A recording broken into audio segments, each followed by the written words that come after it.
afternoon, I received an unexpected call from an old acquaintance, Tina, the woman I had dated briefly before Sharon. She had heard about my financial situation and simply wanted to check on me. I assured her everything was fine, thanked her, and ended the call. I didn't think much of it until my wife Sharon found out. The next evening, I came home to find Sharon sitting with rage. You think I'm stupid? She hissed, standing in the middle of the room. I know you were talking to that woman. Sharon, it was just a call. Before I could finish my sentence, she lunged at me. Her hand struck my face, sharp and unexpected. I stumbled back, stunned. We had argued before. She had never hit me. Sharon, what's wrong with you? Pack your things, I said, my voice barely above a whisper. I can't do this anymore. We had sworn eternal love to each other until it vanished. Where did the love go? Why an old woman? The truth changes everything.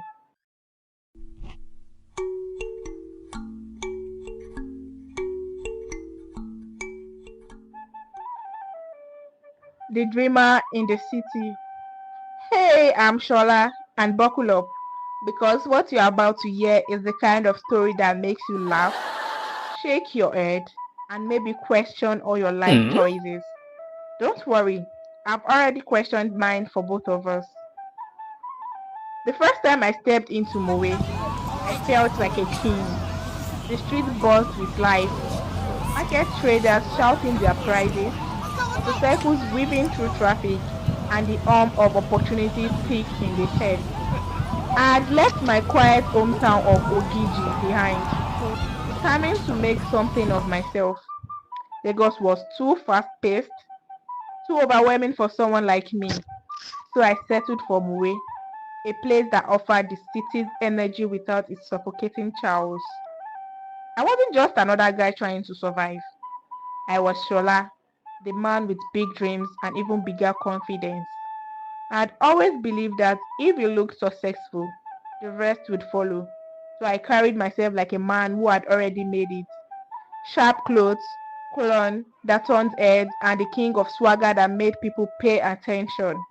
I was living the so-called big boy life, soaking in the nightlife, hanging out with people who seemed to be on the rise, and chasing a feeling of importance. But behind the fantasy appearance was a dangerous truth. I was spending faster than I was earning. Rent, drinks, new clothes, weekend outings, it all added up. The money I made from hustling here and there barely covered my lifestyle. I ignored the warning signs, convincing myself that soon I would eat it big. But in the quiet moments, when the music faded and the laughter stopped, an uncomfortable emptiness settled in my chest. It wasn't just about money, it was something deeper, a feeling of incompleteness. I had all the freedom in the world, yet something was missing. The idea of success felt hollow without someone to share it with. Love, companionship, a person who would make all of this mean something. I watched couples working hand in hand, sharing meals, laughing together, and I realized that despite my carefully crafted image, I was alone. And so I made a decision. I would find love. That single thought would set off a chain of events that changed my life in ways I never could have imagined. I wasted no time. If love was what I needed, then I would find it. I started going out more, meeting new people, hoping to stumble upon the one who would complete me. And soon enough, I met Tina. She was coffee, confident, and effortlessly charming. I walked up to her at a lounge one evening, dropped a few sweet lines, and to my surprise, she smiled and agreed to go out with me. It felt like fate. For the first few weeks, it was bliss. We spent every moment together. Dinners, movie nights, long walks under the dim city lights. But as time passed, I realized something was off. Our conversations lacked depth. Our connection felt shallow. I didn't know much about her dreams, her fears, or what made her truly happy. And worse, She didn't seem interested in mine either. The relationship had been built on infatuation, not true connection. And just like that, it crumbled. The breakup stung, not because I was heartbroken, but because I had failed again. Was I chasing love too fast? Was I searching for something that wasn't meant for me? Then, one day, my old friend Bisi from Polytechnic showed up. We were catching up when she suddenly said, Shola, I have someone you need to meet. Her name is Sharon. She is smart, beautiful, and I think you two would eat it off. I cried. Bisi, I beg, I'm not in the mood for another relationship. But Bisi only smirked. Just talk to her. You never know. I shrugged it off. But the very next day, Bisi appeared at my house with Sharon. She was nothing like Tina. Graceful, composed with a quiet confidence that intrigued me. Bisi introduced us, and before leaving, she slyly slipped Sharon's number into my hand. That night, curiosity got the best of me. I called. From the moment she picked up, something clicked. Her voice was soft but firm, laced with intelligence and warmth. We talked for hours about life, dreams, struggles, things I had never shared so easily before. It felt like I had known her forever. By the end of the call, one thing was clear. This wasn't just another fling. This was different. And just like that, I was falling for Sharon. My way was unpredictable. Some nights were quiet, the only sound being the occasional honk of a passing car. Other nights, the street came alive with the chaos of arguments, loud music, and sometimes trouble. That night was one of the bad ones. I was in my tiny kitchen, stirring a pot of eba and egusi, when I heard loud shouts outside. My first thought, just another street fight. But as the shouting grew louder, I noticed something different. Panic. Then came the banging on doors, the unmistakable bark of police officers ordering everyone outside. My heart pounded. Rage. Before I could react, my door burst open. Two officers stormed in, their flashlights blinding me. You, hands behind your back. I barely had time to protest before cold metal snapped around my wrist. Officer, I don't understand. Shut up and move! One of them barked, shoving me forward. The street was a scene of confusion. Young men lined up, some beaten, others pleaded for explanations. I was innocent, but in that moment, it didn't matter. In places like this, guilt was assumed. At the station, reality sank in. My name was scribbled into a book. My pocket emptied. A cramped, stinking cell swallowed me whole. Hours passed. Then an officer came. Bail is 200,000 naira. If you don't have it, get comfortable. I nearly laughed. I didn't have 20,000, let alone 200,000. But then, something unexpected happened. Sharon showed up. She brought food. She argued with the officers. She didn't leave. My parents arrived too, negotiating with the officers, managing to get the bail lowered. That night, as I lay on the cold cell floor, the reality hit me hard. I needed to change my life fast. I left Mowe the very next day. The city had swallowed me whole, and I needed to start fresh. Back in Ogiji, under my parents' rule, I was no longer big boy Shola. I was just a man trying to put his life back together. I took up odd jobs, farm work, helping traders in the market, even fixing broken furniture. It was humbling, but necessary. Sharon kept calling for several weeks. At first, I ignored her. I wasn't ready for a relationship. I just wanted to focus on myself. Sharon was persistent, and funny enough, she always seemed to call when I was with my mom. But my mother, ever the wise woman, urged me to listen. A woman who stands by you in hard times, she said, is worth keeping. So I answered. And just like that, we were back together. Finally, things were looking up. After months of working odd jobs, I landed a stable job at a logistics company. It wasn't glamorous, but it paid well enough to afford a better apartment, buy some nice clothes, and even take Sharon out on dates without worrying about money. Life felt good. With my newfound financial stability, Sharon and I started enjoying weekend getaways, fancy dinners, and even small shopping sprees. I surprised her with little gifts, a handbag, new shoes, things I knew would make her smile. Eventually, I even managed to buy a second-hand car, a milestone I never thought I would reach so soon. It felt like everything was finally falling into place. Sharon started staying over more often. At first, it was just a night or two. Then it turned into weekends, then entire weeks. We were practically living together, and soon we started planning our future wedding. But that's when the cracks started to show. Sharon had always been protective, but now it felt different. If a female colleague called me, she would ask 100 questions. If I was 5 minutes late to pick her up, her mood would shift. The jealousy crept in slowly, disguised as love, until it became suffocating. One evening, after a long day at work, I got home and found Sharon scrolling through my phone. "Who is Sandra?" she asked, her voice sharp. "A co-worker," I replied, confused. She tossed the phone onto the bed.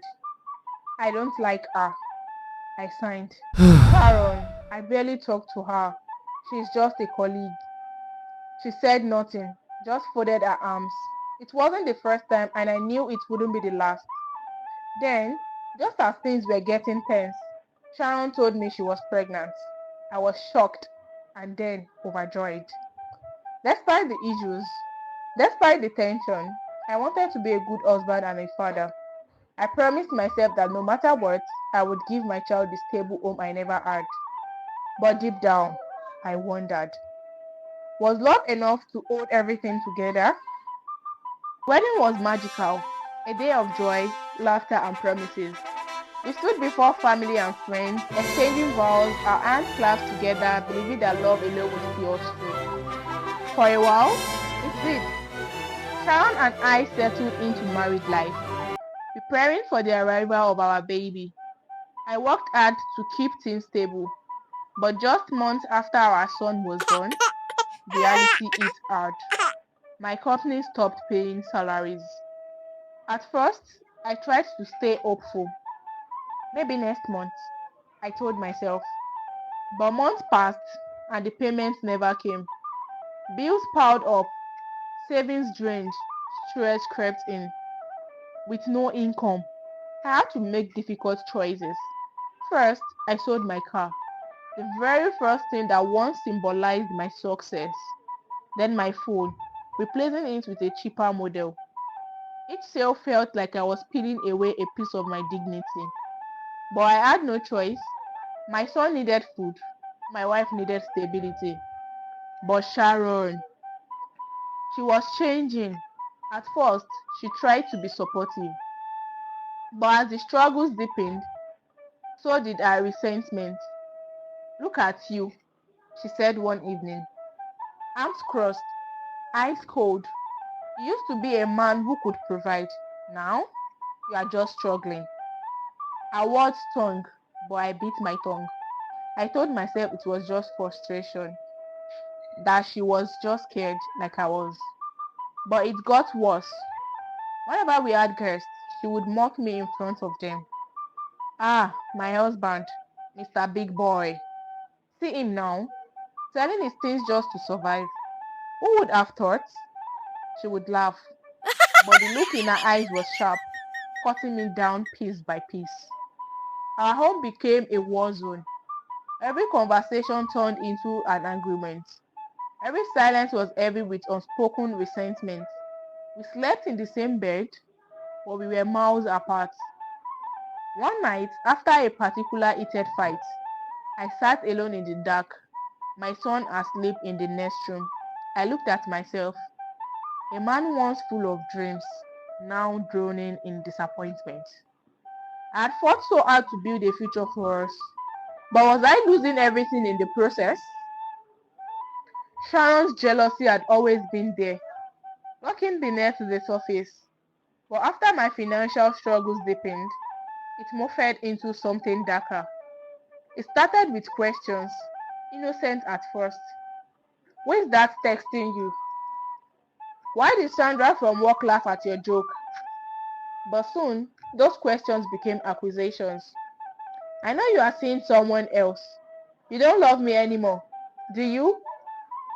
One afternoon, I received an unexpected call from an old acquaintance, Tina, the woman I had dated briefly before Sharon.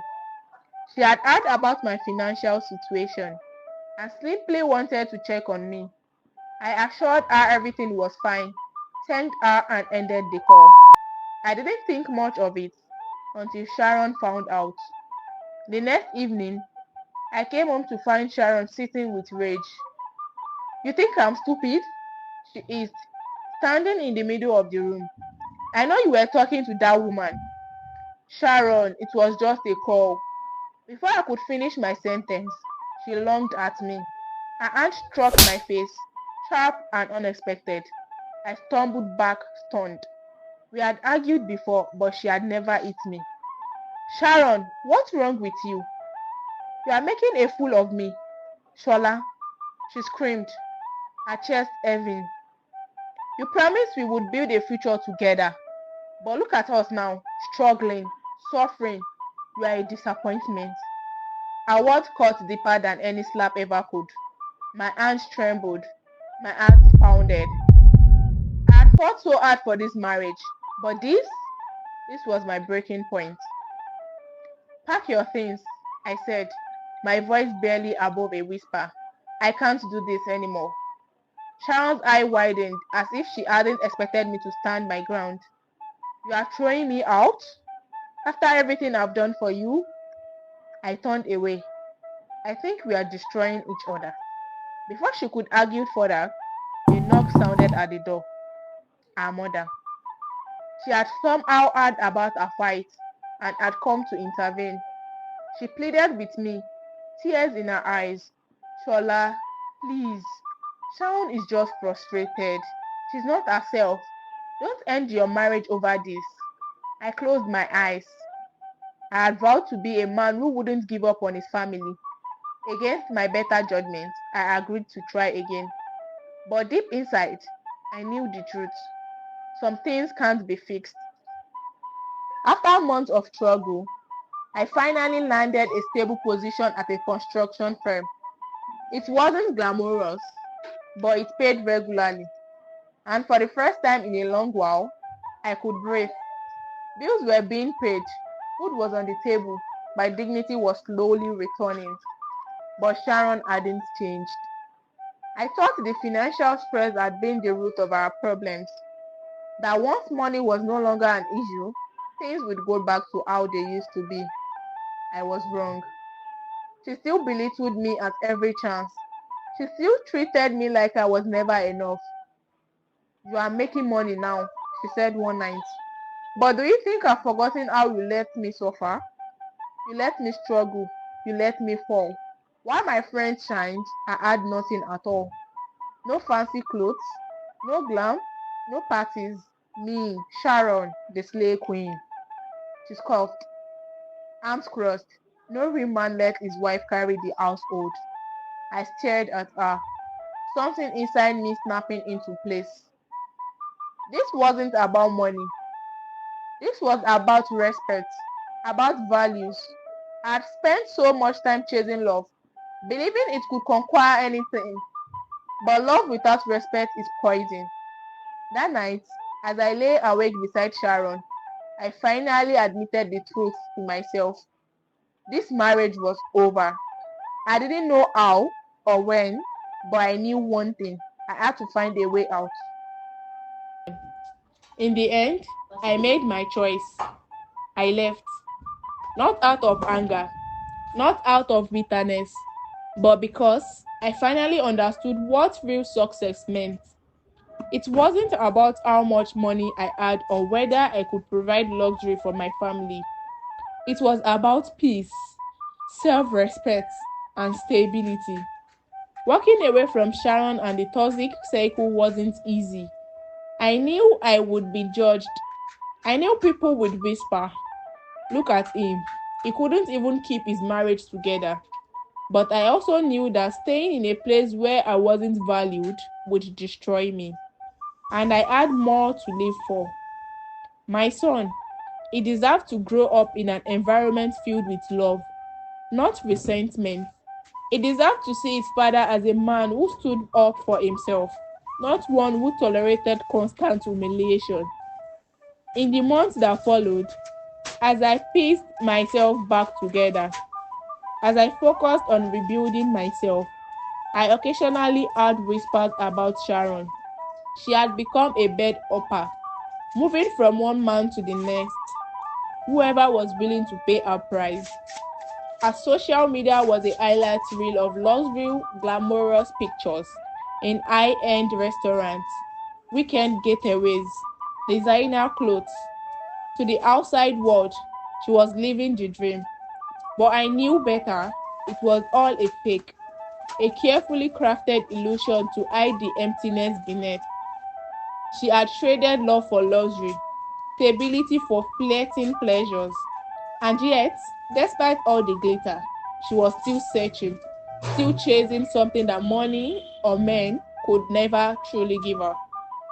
It should have made me feel vindicated, but all I feel is a quiet indifference or probably betrayed.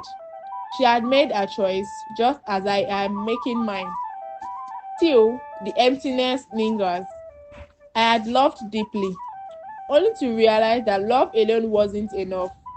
The betrayer had added something in me, and in a moment of both pragmatism and defiance, I made a decision. If love could be bought, then so could security. So, I married an older woman, 25 years my senior. People talked, of course, calling me names like Gigolo or Toy Boy.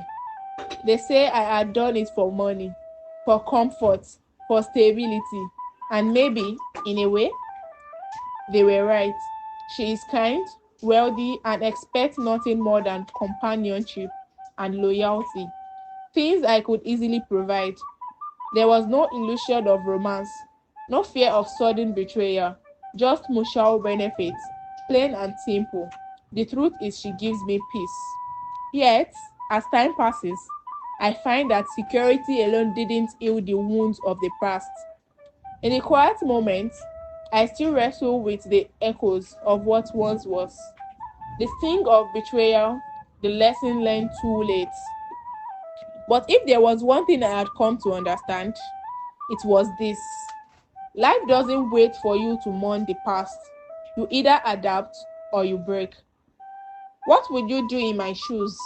Let me know. I would love to hear your thoughts. Enjoy this story and want to uncover more lessons, mysteries, and financial insights? Don't stop here. Click on our other videos to dive into more captivating tales and timeless wisdom from across Africa. There's so much to explore. Don't miss out. Thank you for watching, and we will see you in the next adventure.